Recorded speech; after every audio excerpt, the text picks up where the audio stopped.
Subscribe Muhammad Amjad Nadwi, Indian Islamic scholar.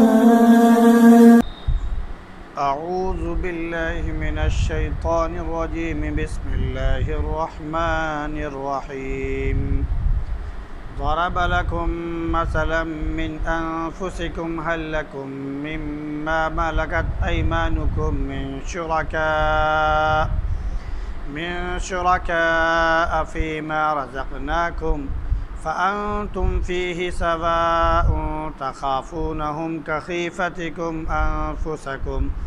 كذلك نفصل الآيات لقوم يعقلون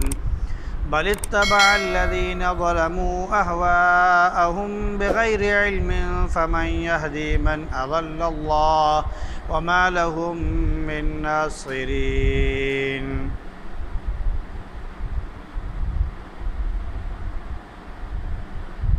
ضرب لكم مثلا من انفسکم. اللہ رب العزت تمہارے سامنے مثال بیان کرتا ہے تمہارے اندر سے ہی. کیا تمہارا وہ غلام جس کے تم مالک ہو وہ شریک ہے اس چیز میں جو ہم نے تم کو دے رکھا ہے، پھر تم اس میں برابر ہو جاؤ تو تم ان سے خوف کھاتے ہو ایسے کہ جیسے کہ تم اپنے آپ سے خوف کھاتے ہو. ایسی ہی ہم نشانیاں کھول کھول کر بیان کرتے ہیں ان لوگوں کے لیے جو سمجھ بوجھ رکھتے ہیں، بلکہ جنہوں نے ظلم کیا انہوں نے بغیر کسی علم کے اپنی خواہشات کی پیروی کی. تو کون ہے جو ان کو ہدایت دے دے جس کو اللہ نے گمراہ کر دیا، اور ان کے لیے کوئی مددگار نہیں ہے.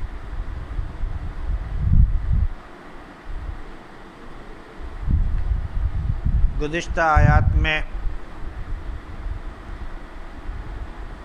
اللہ کی نشانیاں بیان ہوئی تھی جو اس کی قدرت کے مظاہر ہیں،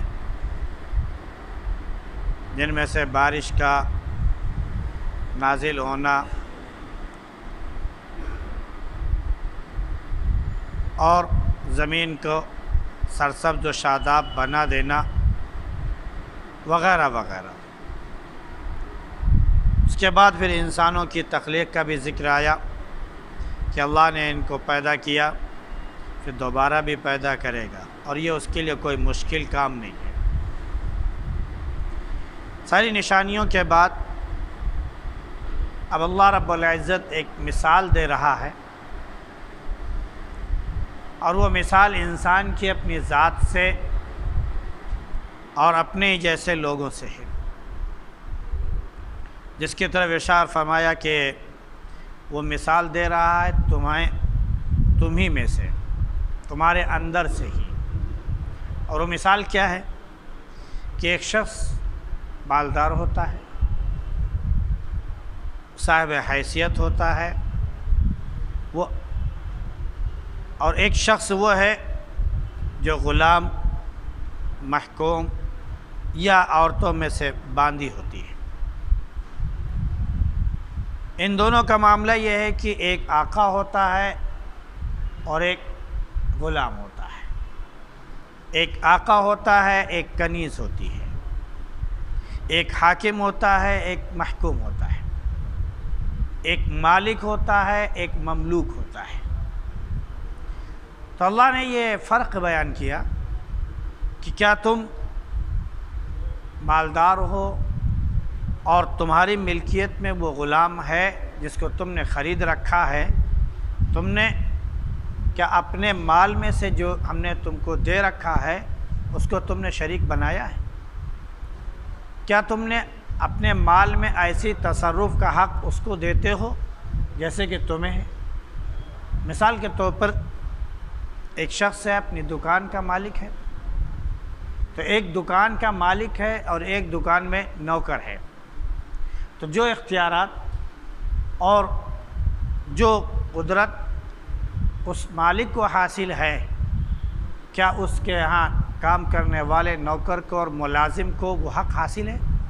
نہیں ہو سکتا ہے۔ یہ اپنی دکان سے جب چاہے جو چاہے لے جا سکتا ہے، جو بھی اس کی انکم ہے اس میں سے جب چاہے جتنا چاہے خرچ کر سکتا ہے، لیکن ایک غلام اور ایک نوکر کو اس کا حق حاصل نہیں کہ وہ اس میں سے جتنا چاہے لے اور جہاں چاہے وہ خرچ کر دے، بلکہ وہ پابند ہے آپ کے حکم کا، آپ کی تابع داری کا۔ تو اللہ نے فرمایا کہ جب تم اپنے جیسے انسان کو جس کے تم مالک ہو گئے ہو اپنے برابر اپنی چیزوں میں شریک نہیں ٹھہرا سکتے ہو کہ تم دونوں برابر ہو جاؤ، اور تمہیں ڈر لگا رہتا ہے اپنے آپ سے بھی اور اس سے بھی تم خوف کھاتے ہو، تو اب ذرا غور کرو کہ میں اللہ ہوں۔ یہ اللہ کا فرمان، میں اللہ ہوں، میں نے تمہیں پیدا کیا، میں نے انسانوں کو پیدا کیا، میں نے جناتوں کو پیدا کیا، میں نے تمام مخلوقات کو پیدا کیا، تو میں کیسے گوارا کر سکتا ہوں کہ میری خدائی میں، میری کبریائی میں میرا پیدا کیا ہوا یا میری پیدا کی ہوئی مخلوق وہ میرے ساتھ شریک ہو جائے۔ تو جو لوگ اللہ کے برابر دوسروں کو شریک ٹھہراتے ہیں، حضرت عیسیٰ علیہ السلام اللہ کے جلو میں بیٹھے ہوئے ہیں، اللہ معطل ہو چکا ہے، عیسیٰ علیہ السلام سارا کام کاج دنیا کا دیکھ رہے ہیں۔ جو لوگ یہ کہتے ہیں کہ یہ دیوی دیوتا ہے، بس یہ اللہ کے شریک ہو گئے ہیں، اب اللہ کا کوئی کام نہیں، بس سب کچھ یہی نظام سنبھال رہے ہیں۔ جو لوگ کسی اور کو بھی اللہ کے برابر ماننے لگے ہیں، یہ ان کے لیے مثال دی جا رہی ہے کہ اللہ اور اس کی پیدا کی ہوئی مخلوق یہ دونوں کبھی برابر نہیں ہو سکتے۔ انسان کا معاملہ یہ ہے کہ کتنا بڑا حاکم کیوں نہ بن جائے، کتنا بڑا مالدار کیوں نہ بن جائے، آخر ایک دن وہ اپنا مال چھوڑ کر چلا جاتا ہے۔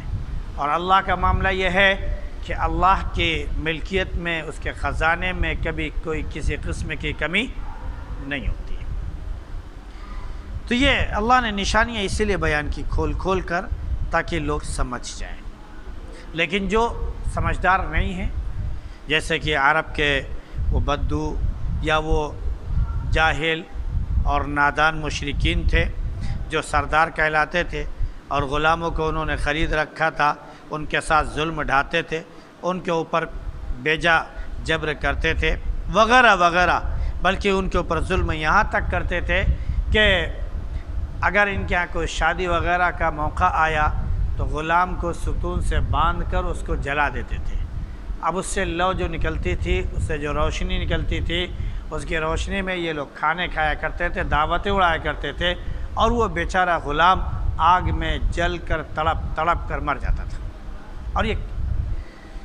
اپنے خوشیوں میں مگن رہتے تھے۔ تو ایسے ظالموں کے بارے میں اللہ نے فرمایا کہ یہ جو کچھ سوچ رہے ہیں یہ ان کی اپنی غلط سوچ ہے، اٹکل ہے،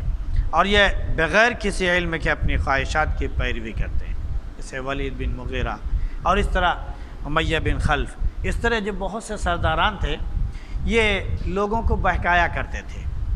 کہ تم یہ جو نبوت کا دعویٰ کر رہے ہیں نبی کریم صلی اللہ علیہ وسلم، تو نام لے کر کہتے تھے محمد جو نبوت کا دعویٰ کر رہا ہے اس کی باتوں میں مت آنا، یہ جو تمہیں کہہ رہا ہے کہ تم دین اسلام قبول کر لو گے تو تمہیں یہ فائدہ مل جائے گا اور آخر میں تمہارے لیے یہ وہ ہوگا وغیرہ، کچھ نہیں، یہ سب سرداری کے لیے کام کر رہے ہیں، چونکہ ان کو سردار کہیں بنایا نہیں گیا اس لیے سرداری کے لیے کر رہے ہیں۔ تو تم لوگ اسلام نہ لے آنا، دین مت قبول کرنا۔ اب جہاں تک اس کی بات ہے کہ ان کا یہ کہنا ہے کہ آخرت میں جو ہے تمہارے گناہوں کا بوجھ کوئی دوسرا نہیں لے گا، تو تم گھبراؤ نہیں، جب ہم یہاں پر اچھے ہیں اور بڑے ہیں، ایشور نے ہم کو سب کچھ دے رکھا ہے، تو اس کا مطلب کہ آخرت میں بھی ہم اچھے ہوں گے، اور اگر کسی وجہ سے جہنم میں جائیں گے تو تم گھبرانا نہیں، تمہارے بوجھ ہم لاد لیں گے، تمہارے گناہوں کا بوجھ اپنے اوپر ہم لے آئیں گے۔ تو اس طرح کی باتیں یہ کیا کرتے تھے۔ اللہ نے فرمایا کہ یہ بغیر کسی علم کے اپنی خواہشات کی پیروی کرتے ہیں اور اپنے مذہب پر یہ چل رہے ہیں، اللہ کو چھوڑ کر غیر اللہ کی عبادت کر رہے ہیں، حقیقت میں یہ جاہل اور نادان ہیں۔ اب ان کو کوئی ہدایت نہیں دے سکتا جبکہ اللہ نے ان کو گمراہ کر دیا ہے، اور کون ہدایت دے سکتا ہے اللہ کے مقابلے میں؟ اور حقیقت یہ ہے کہ ان کا نہ دنیا میں کوئی صحیح میں یہ مددگار ہوگا اور نہ آخرت میں ان کا کوئی مددگار ہوگا۔ اللہ رب العزت شرک سے اور ان جیسے لوگوں کے جو غلط فکر ہے، غلط سوچ ہے، اس سے ہم سب کی حفاظت فرمائے اور اپنے دین کی تابعداری نصیب فرمائے۔ سبحان اللہ بحمدہ، سبحانک اللہم وبحمدک، ونشہد ان لا الہ الا انت، نستغفرک ونتوب الیک۔